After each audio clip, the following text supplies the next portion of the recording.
Views expressed on this program are those of the hosts, guests, and callers, and are not necessarily those of this station, its management, or other advertisers.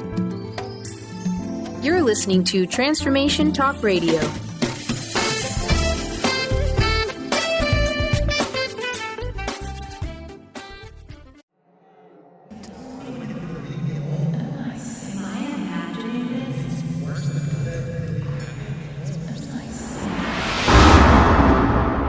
Welcome to a paranormal show unlike any other.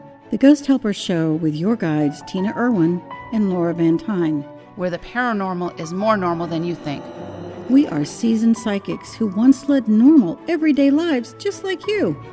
Until the paranormal world refused to be ignored any longer. We have listened to countless dead tell their stories, and we are sharing that knowledge with you. Join us each week as we take a piece of the paranormal and explain how it works using true ghost stories, the tales that the dead have told us. Our intention is to offer new insights and understandings of the paranormal pandemonium which surrounds that mystical fourth dimension and how it impacts our normal everyday lives. The Ghost Helper Show with Laura and Tina, teaching the living to help the dead, starts now. Welcome, everybody. We are so excited to be doing this show. We have had a show for years on the karmic path, and what we always go back to are ghosts. We do. That's our passion. You know, it's who we are. Dead people. You know, that's that line from The Sixth Sense. I talk to dead people. So we do. And so with Ghost Helpers, the whole concept of this show is that the paranormal is actually more normal than most people think or want to admit or maybe really fully realize. And so it's in our heart of hearts that we're really ghost helpers and we're not ghost hunters. And there's a huge difference. Yeah, we don't have to hunt them down. They find us. They find us. And you know what? Frankly, go to any Trader Joe's liquor section or a hospital or a liquor, whatever it is, you're going to find a ghost. They're not that hard to find. Mm-mm. And you don't have to, lock yourself in some scary building and wait till midnight and all your fancy equipment. And no, none of that's necessary. And our job is to take the scary and the airy-fairy out of the understanding and the process. Because on this inaugural show, we want to remind everyone that there is such a thing as a ghost, because the very first law of thermodynamics says that energy is neither created nor destroyed. Therefore, the energy that animates each of us has to go somewhere, and it goes to a different dimension, and eventually we're all recycled. Well, if we think about water, let's bring the logic trail back down. Water comes in many different states, right? Ice, liquid, solid. Ice is a solid, never mind. Gas. Well, there's slush. There's slush. There's those in-between stuff. The colloid stuff. Yeah. So it's the same concept, but we're applying it to the soul. We're applying it to spirituality. And when a person dies and leaves this physical mortal body, and by the way, it will happen to all of us eventually, what happens to the energy that animates that soul? And that's really what this is about, is to address the multitude of facets to understanding living and dying and life after death, because there is a life after death. And that's such an important concept for everyone to kind of wrap their brain around and appreciate. Not accept. We didn't say accept, it's appreciate, because it's a very challenging concept for a lot of very science-based people. But when you bring the science back into it, because we are uniting science, psychology, and spirituality. And we basically had to do that because Laura and I have both had so many challenging paranormal experiences that out of desperation for both of us, it wasn't just... And we're normal people. It's not like we're... Don't ask my husband that question. Don't. You know what? Let's just retract that a little bit. We thought we were normal people, and the paranormal world insinuated itself into both of our lives. And instead of wanting to run away from it or avoid it or get it to go away, we decided to take the scientific approach and learn everything we possibly can about the science behind what is a ghost. And I think that that's a critically important thing. And along the way, we learned a lot of the stuff that people call magic and the stuff that most people can't wrap their heads around. But there is, again, a very basic logic to this that if you can understand it, follow the logic trail, A implies B implies JFK, you can be surprised what you can find. And so, what we're hoping is that you'll kind of join us every week as we explore the myriad topics that align them, that surround a ghost. It's not just, oh my gosh, this house is haunted, there's a ghost. Oh my gosh, there is so much more than that. And if you can understand the differences, knowledge is power. It enables you to not be afraid. Well, and back to your magic comment, I kind of want to touch on Harry Potter just a little bit because there's stuff going on in the news right now where it's being banned in certain places because they talk about spells and magic and casting, etc. A lot of what's in Harry Potter is real. It does exist, and it's important to study all aspects of every subject. And just because you're studying something doesn't mean you go do it, but you get an understanding of what can happen. And when we do that, it keeps us in a safer space. It's cause and effect. I mean, that's a really important point.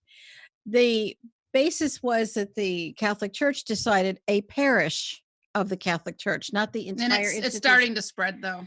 It's if it starts, it could start to spread, but this didn't come out of Rome. It just came out of a particular parish. And basically they decided that there was too much evil in the Harry Potter books, so they're going to ban them. It's very dangerous when you start banning books. Very, very. Read Kurt Vonnegut, Fahrenheit 451, if you want to understand how dangerous that is. The point of it is, Harry Potter is only about good and evil. And there are ghosts in Harry Potter, and they don't help them either.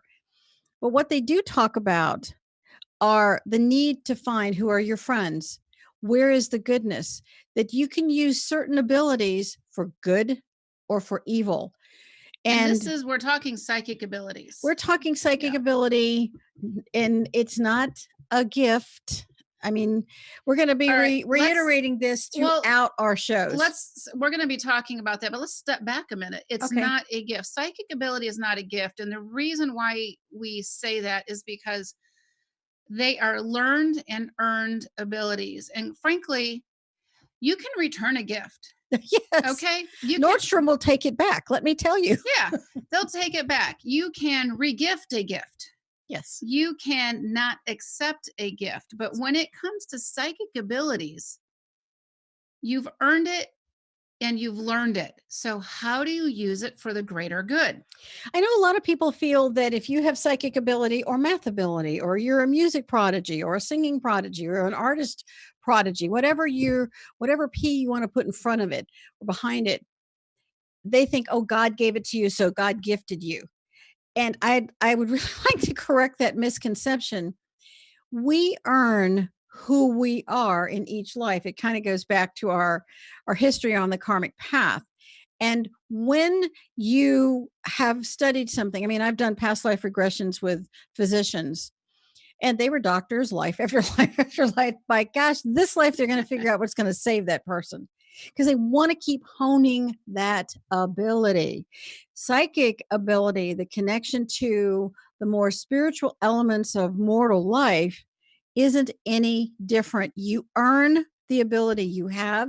You earn karma for the ability you have and how you use it. So if you're doing spells that try to control somebody else's free will, that's going to earn you some very negative karma. And we're going to be, again, as the shows go on, delving into that element, which some people consider magic. We just consider it common sense a whole lot more. Right. All right. So as we're going along here, we figured out that to be able to work through this and to admit, all right, I've got a psychic ability. What are the rules? How do I deal with this ghost that's in front of me? And we ended up becoming, I hate to say it, but kick-ass psychics. We understand the process. We never stop studying, for starters. We're always looking and studying and learning. We're not going to blindly trust spirit. I can't tell you how many times we've heard, oh, just trust spirit. That can be dangerous because you don't know what spirit is. The definition of spirit can be so many things, and everyone uses the term. It's a catch-all term, like everything is organic. Not everything's organic. The word spirit can mean 100 different things. So we're careful how we use that term. You'll find us use a specific term. If it's a ghost, it's a ghost. If it's something that is a dark entity, we're going to say dark entity or dark being or intelligence. We're not going to call it a spirit. And if it's something that's a harasser that's coming at you in the sleep state or is harassing a ghost, because ghosts can be harassed, gee, who knew? Then we're also going to be differentiating the kinds of beings we're talking about so that you understand it and we understand it. The catch-all phrase of spirit isn't going to be something we can manage. Right. And when we classify things, it keeps us safer. And we want to kind of keep that in mind. It's about being safe and being wise. And when we look at things, for example, in the scientific world, everything is classified. It has a kingdom of phyla, blah, blah, blah, blah, blah. Why is that? So we know exactly what it is we're dealing with. So that's one of our goals. Poison ivy is very different than a holly leaf. Yeah. Or, a flower or whatever. So the classification is important. And what we want to do when we come back from our break, which we're about to go to, is we're going to give you some idea of what our experience level is. Why are we ghost hunters? Helpers. We're not hunters. Thank you for correcting me. I misspoke completely. Why did we decide to do that? What happened to each of us? And this week's show is going to be what happened to me, because I've been around the block many more times than Laura. She was there when the dinosaurs roamed the earth. That's right. When the earth was new. And then she just looks really good for 562 years old. I do. I look really good for that age. Next week, we're going to talk about Laura's desperation.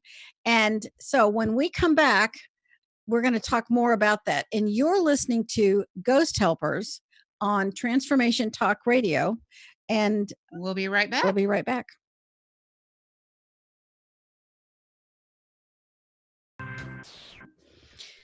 Welcome back to Ghost Helpers. I almost said something else.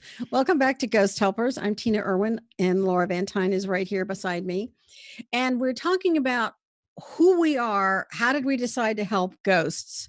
And the answer is that at first we didn't care about helping them. We just wanted them to stop harassing us day after day after day. Night after night. Ghosts don't need to sleep. Newsflash. They don't. Yeah. You know that term people say, quiet, you'll wake the dead? Newsflash. They never sleep. They're always awake. You don't have to wake them up. They're there because they don't have time. And, a little bit about me is I was, my family were normal people. I have a master's degree in education. I taught middle school math and Spanish. I taught elementary school.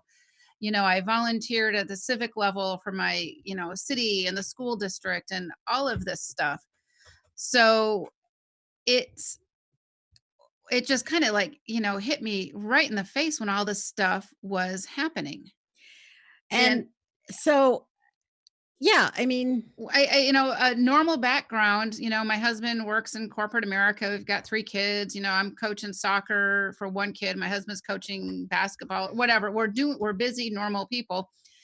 And all of a sudden the paranormal just smacked us in the face. I was so unprepared for it. And that's how it all started for me. It wasn't like I was looking for it. Exactly. And I've always had some psychic ability, but for me, I'm a retired naval officer. I retired at the commander level. I spent 20 years in the Navy. I mean, I'm very science, logic based. And we had some ghost issues when, as we were first married, but it really hit us hard when we moved to Charleston, South Carolina, because virtually every building in Charleston is haunted by a Revolutionary War or Civil War, War of 1812, the whole slave culture that was there through, and until 1865, when then it was just chaos after that. And when you live in a haunted house, it's not fun and it's not cool. It's not fun and it's not cool.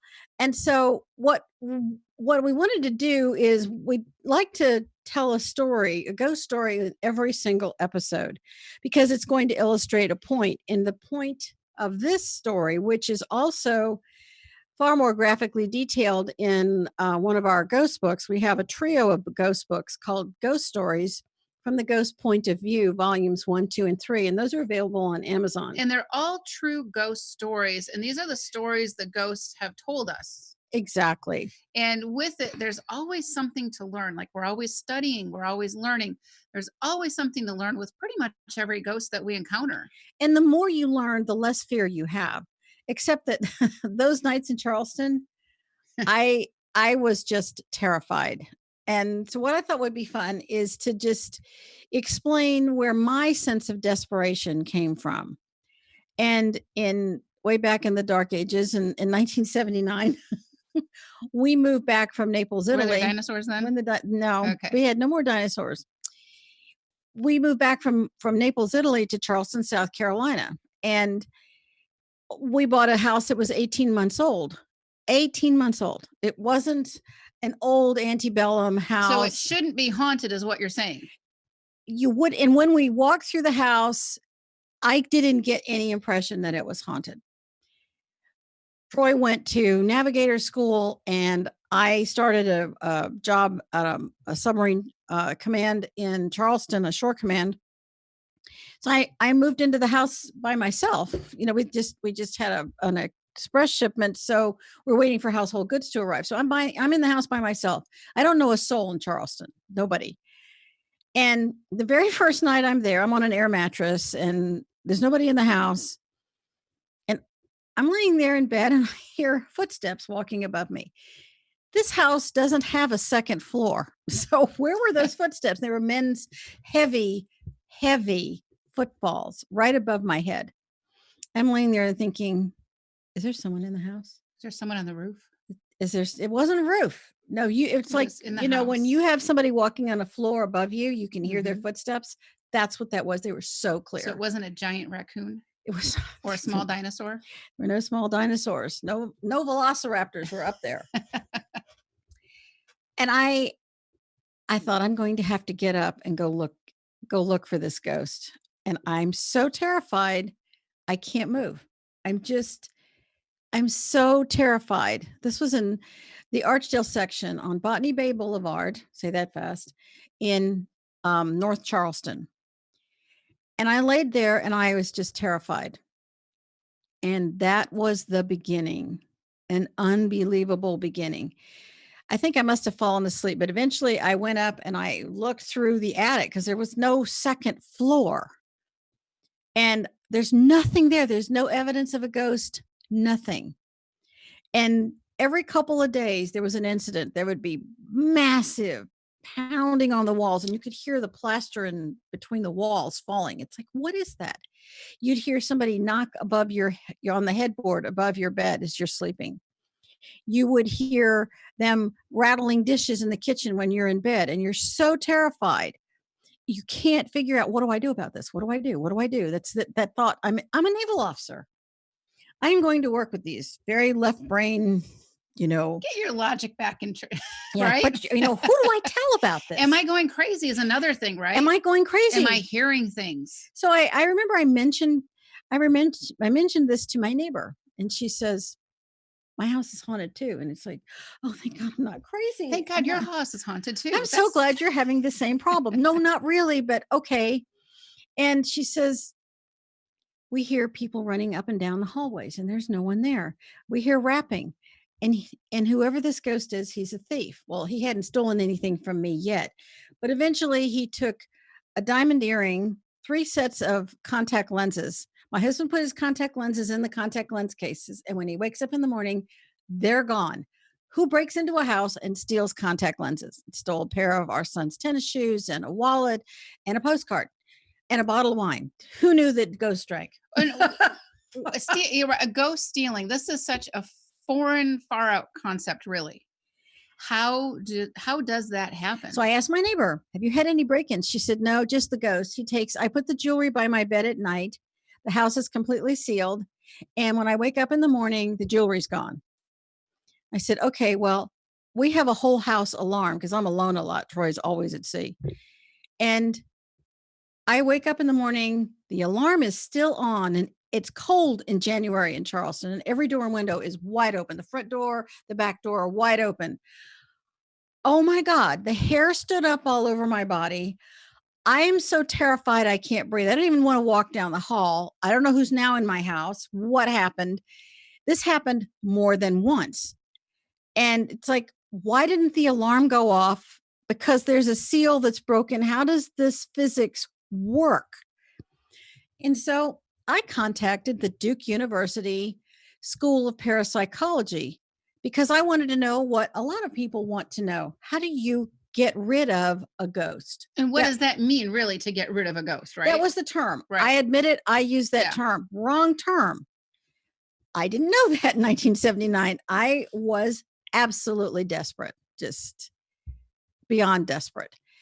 And my son would hear it. And the Duke University School of Parapsychology said, oh, we just studied the phenomenon and psychics. We have no idea what do you do for a ghost. And some people said burn sage. God knows we know that doesn't work. Sage has a different purpose. It doesn't get rid of a ghost. Yeah, it's great for sausage and ceremonies, but that's about it. And so they said, put salt around your house. Well, that works great in the movies. It does not work in real life.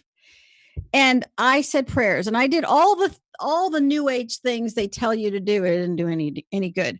So I started discreetly asking my neighbors, do you have any problems? And they said, are you kidding me?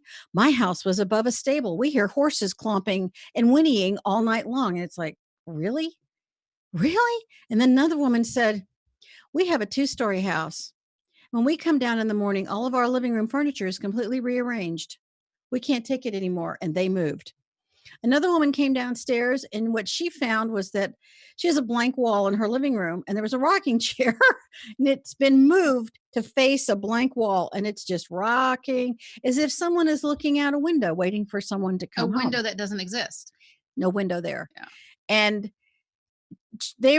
all of these people were desperate. And so I asked a real estate agent, has there ever been a story of the Archdale area haunted? And she said, are you kidding me? Every agent knows that whole neighborhood is haunted. And I said, the whole neighborhood's haunted? Really? And they said, yeah, the whole neighborhood's haunted. And I said, well, what do we do about it? And they looked at me and said, we don't know. Nobody we know knows how to cross over, how to get rid of, that was the term, get rid of a ghost. And clearly there's more than one. There were more than one. I think my neighbor and I had the same ghost. Mm-hmm. We named him Jake. And he did things like he would make sure my car wouldn't start. So I'd have to have it towed. When I get it to the mechanic, it starts right up. Fine. And the mechanic says, yeah, your car starts, but there's something else horribly wrong. And you would have been in an accident.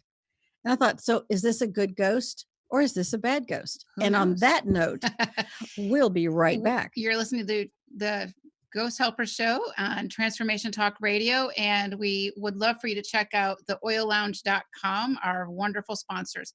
And with that, we'll be right back.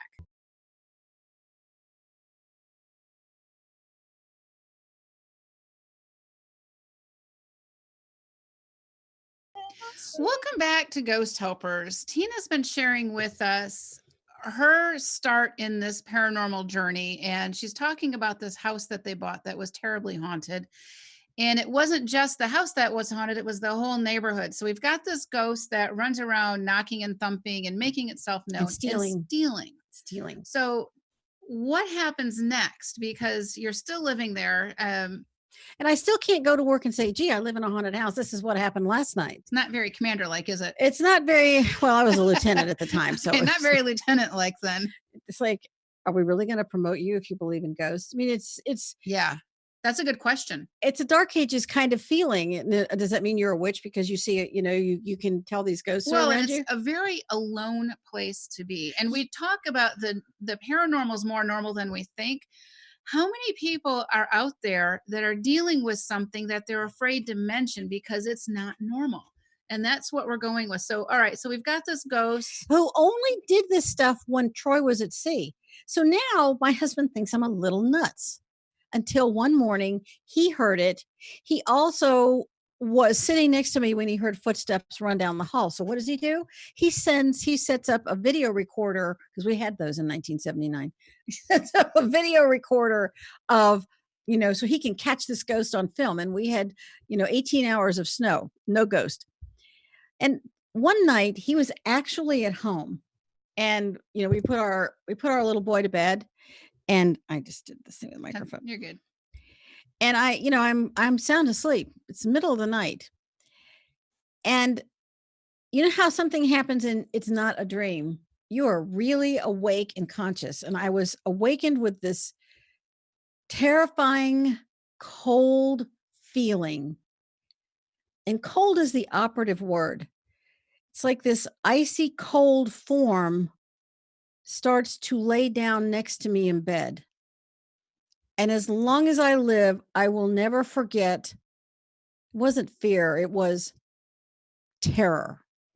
This ghost is laying beside me in bed, and he starts to hold my hand. Now I'm paralyzed. I can't move. Well, and we're going to be talking about sleep paralysis and those types of things too. What brings on a sleep paralysis? You're awake. You're consciously awake, but you can't move. And you can't speak. I couldn't reach out to Troy, who's just, inches from me, and say, help me, I'm holding hands with a ghost, and he's laying down here next to me. I couldn't move. I could barely breathe. I couldn't speak. And my feeling of powerlessness, helplessness, and terror was so complete. Your mind races and races. If he's holding my hand and laying down beside me, what's next? What am I going to do? I thought this was an escalation, but could more happen? And it's terrifying on levels I don't know really how to communicate unless someone else has had this experience. Well, it's a loss of control. And with a physical person, an intruder, it's tangible. You could punch him, you could spray him with mace, you could do all these kinds of things. But with a ghost entity, you could punch him, but you're just going to go right through him. Exactly. Can't wait for him to wake up or get tired, because, like I say, they don't need that. And eventually he began to let go of my hand. And it's one of these things where if someone shakes your hand, you shake a couple times and then you release. Well, he didn't release my hand. It's as if he pulled his hand out of mine, which I figured must have taken 20 minutes. It's 20 minutes of feeling his horrible, icy fingers. And then he eventually leaves laying next to me. And now I know that he's standing in the room and he's watching me. And I'm there. And he's watching your terror is what he's watching. He's watching my terror, and he's watching me feel powerlessness. And I'm not a powerless person. No, she's not. Don't tick her off. And the element here is that I developed this drive to figure this out, because I'm not ever going to let this happen to me again. Well, and this is Carmen not wasting energy. We talk about that a lot. Carmen never wastes energy. And so because he does this, you're like, oh, never again. Oh, never again. And I will say that didn't ever happen again. And I hit the books like there is no tomorrow and trying to figure it out. And eventually we spent 7 years going through this. We didn't have enough money to move. How would we explain why are we moving? And I'm sorry, we move into another house that's just as haunted. And then we push this problem off on somebody else. Well, that's a big part of it, right? And we see a lot of TV shows where the house is haunted, and the psychic or whatever says you just need to move. Well, now it's someone else's problem, and that's not cool. Well, it's not cool, and it's not responsible. Even if you would like to do something about it, And my feeling was that this ghost wasn't going to go away, and he was stuck in something that I didn't know existed called a stack of time. I also didn't understand that the Archdale plantation had an earthquake way back in the early 1800s. And an earthquake is a fault line, a fault line that has an earthquake run right through it. It pretty much decimated the plantation, and they raised rice and indigo, and I think that's all they raised. And when you have a fault line, you have an area of instability. And that area of instability is really tremendous. When that happens, then you can have a lot of paranormal activity. I didn't know that at the time. Again, it's one of those things. It's not like there's a school or a book or. Well, no, I have a PhD from the School of Hard Knocks. Right. Literally hard knocks. Oh yeah, me too. But there's really, especially back then when the dinosaurs roamed the earth, there's really not much you could really find. There wasn't. I went back to the turn of the century to Alice Bailey, Annie Besant. Not physically, but the turn of the 19th century to some of the writers who had written about paranormal based on their experience and the things that they did. They didn't know how to cross them over either. They had all these it was called spiritism in the late 1800s, early 1900s. Mm-hmm. It was called spiritism, and they'd hold seances, and they didn't know how to help the dead either. And help the dead is really the bottom line. So after 7 years in Charleston, we got orders to Norfolk, Virginia, and we had to sell that house. And we got a really great real estate agent, and it took us 9 months to sell that house. 9 months of 2 mortgages. It was horrible to sell that house. And I didn't tell our real estate agent it was haunted because. Well, who's going to believe you? Who's going to believe me? And there was no legal requirement because no one had died in the house. It was, probably like 8 or 9 years old by that time we moved. No one had died in the house, and I had no proof I had a ghost, so I didn't say anything. The agent was so terrified to stay in the house, every open house in the hot, sticky Charleston heat, she'd sit outside and fight the fire ants off. And it was a horrible situation. Well, within a year of our leaving Charleston, the state legislature of South Carolina passed a law that you have to disclose if your house is haunted, which means that if the South Carolina legislature believes in haunted houses, maybe they know something we don't know. We did eventually sell the house. The couple who purchased it stayed in it one night and put it on the market the next day. And I felt badly about that. And I didn't know how to help them. And now I do. But under spiritual law, I don't own the house anymore. So I can't just go back and say, excuse me, I can help you get rid of that ghost.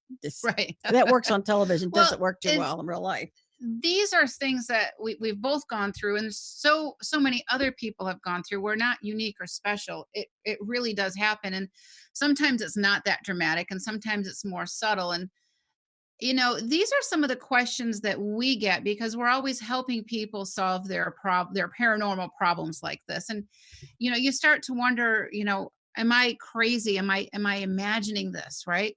Can this really happen? The other big question is, am I safe and are my kids safe? And that was the big thing I was going through. Are we safe? Can something bad happen to us? Okay. This ghost was laying in bed with you. Worse can happen. We've seen it in history books. Can I fix this? And how do I fix it? And, what works to remove a ghost? And we're going to spend a lot of time on helping people what works to remove a ghost and what it means to remove a ghost. Which is why we actually have a psychic self-defense course. We invite you to check that out. So, and I can put that out there on our stuff. So Facebook feeds. What does it mean to remove a ghost? Because if, in my journey, which I'll talk about next week, people would say, oh, just banish that ghost. Well, now it becomes your problem. If I banish this ghost, it's now your problem or someone else's problem. Is that the right thing to do? Where are you banishing it to? I never understood that. I don't know. So, how do you get them to leave you alone is the big question. And, we're going to be talking about why sage doesn't work in this in this arena. It has its purpose, but it's not necessarily to remove a ghost. And why is dealing with ghosts and the paranormal such a secret? Why is it that, we tend to hide it or think that we're crazy or no one's going to believe me? I think that's a really big deal to address. And we're all about just blowing this out into the open and giving people a real logic trail, something tangible to work with. Exactly. And everyone says, oh, get a Reiki master or a shaman. They don't know how to remove ghosts any more than I did at that time. A Reiki master is a person who moves energy, but where does it go? And I'm going to be honest, they're not moving ghostly energy. Right. Where does that go? So that's kind of where, that Reiki master may not have the power to do something or the ability to do something like that. And a shaman, there are many types of shamans and they're not all built the same. All right. So when we come back, we are going to be going a little deeper into this. And you're listening to Ghost Helpers on Transformation Talk Radio. I'm having to rewire my brain for the new show here. And check out our aromatic sponsors, the Oil Lounge. They've got some wonderful things and some things that we have used for years to help us strengthen who we are to be able to deal with ghosts. So we really love the Oil Lounge, and we'll be right back.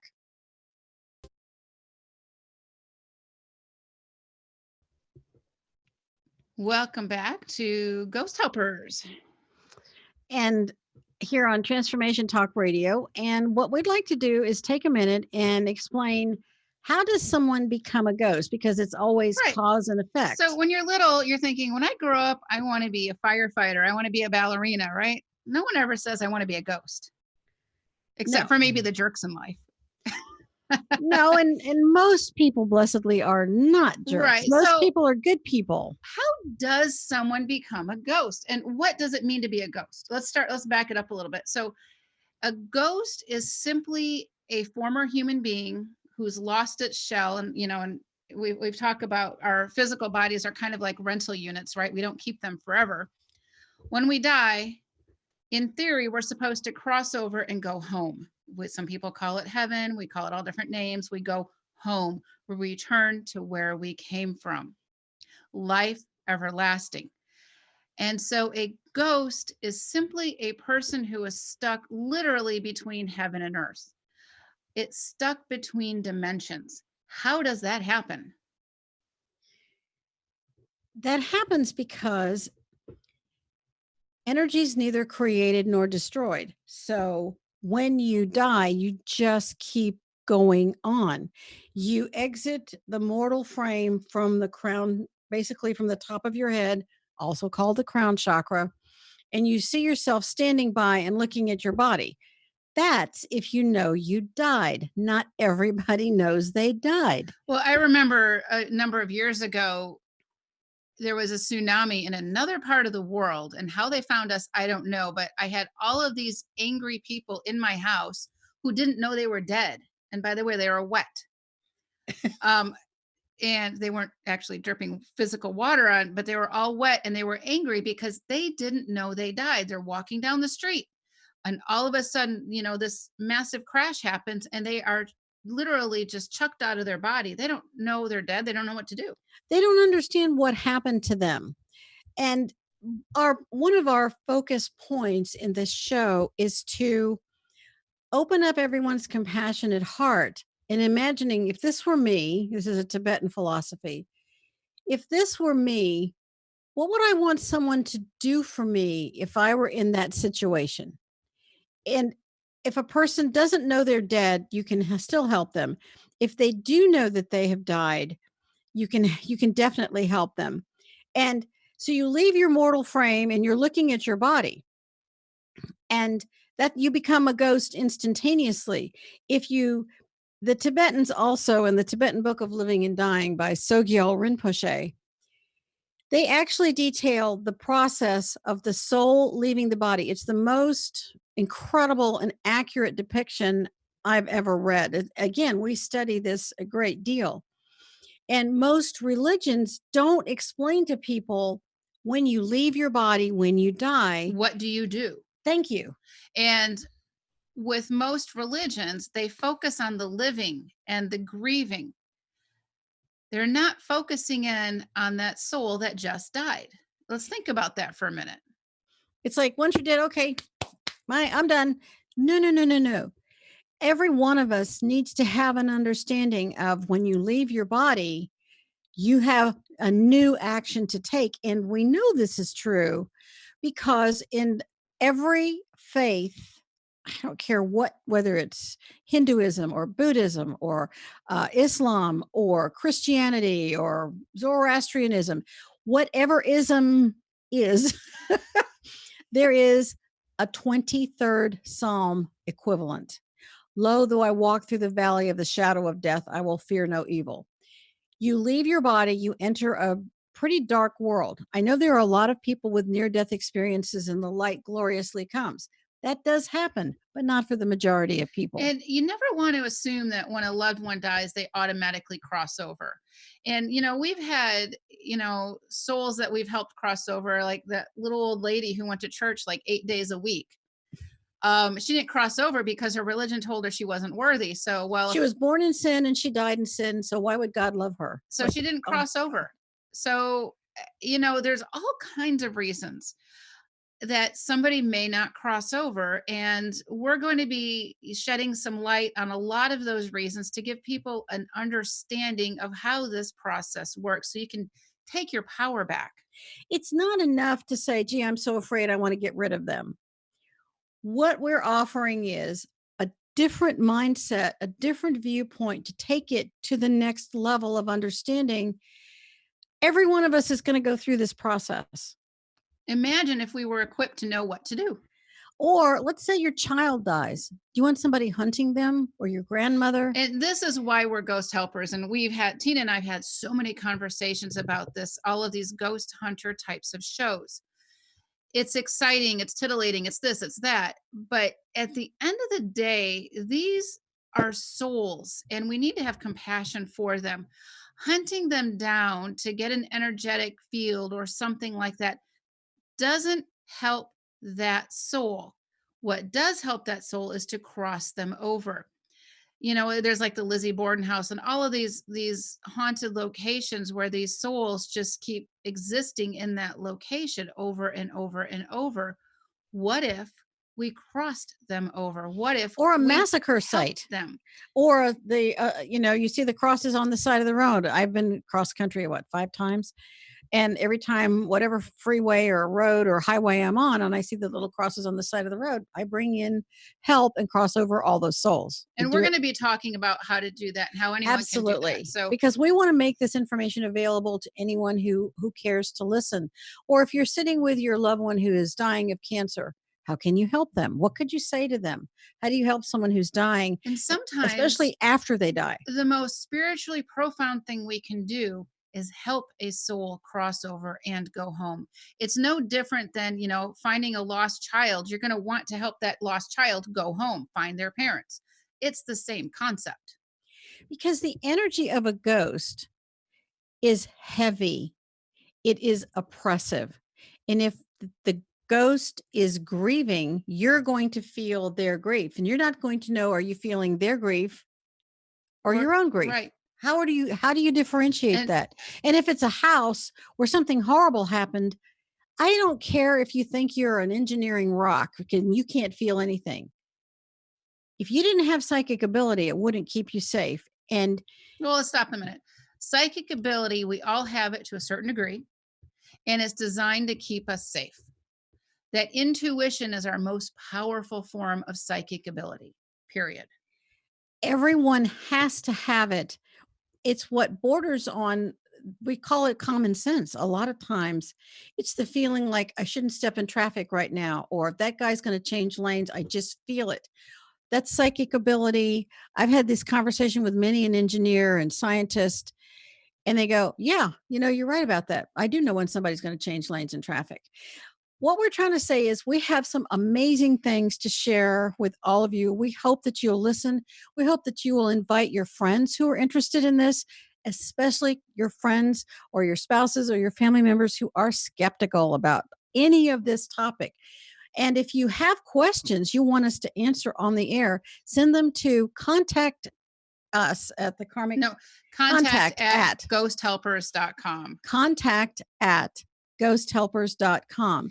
And we'll answer, or, you can call into KKNW or, this station or Transformation Talk Radio and ask them. So Laura, let's talk about what we're going to do next week.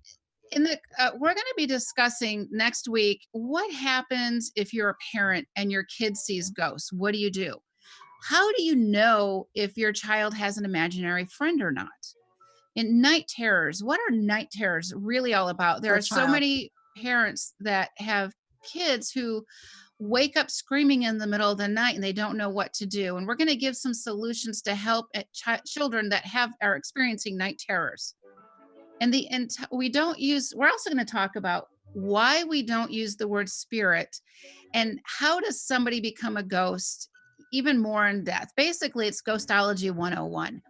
And the entire goal here is to help you keep yourself and your family in a safe space. It's not all unicorns and rainbows in that other dimension. It can be terrifying. And I think that we also should talk about maybe the Harry Potter controversy a little bit more so we can understand, how the light side and the dark side works to give us our power so we can make better and wiser choices. All right. You're listening to Ghost Helpers on Seattle's finest Transformation Talk Radio. If you have a question or a comment, contact us at contact@ghosthelpers.com. We'd like to thank our sponsors, the Oil Lounge, and a shout out to our producers, Benny and Kat, for all of their help in putting this show together. And we certainly hope you'll tune in next week. Bring your friends. Check out our books on Amazon.com. And we'll be here next week.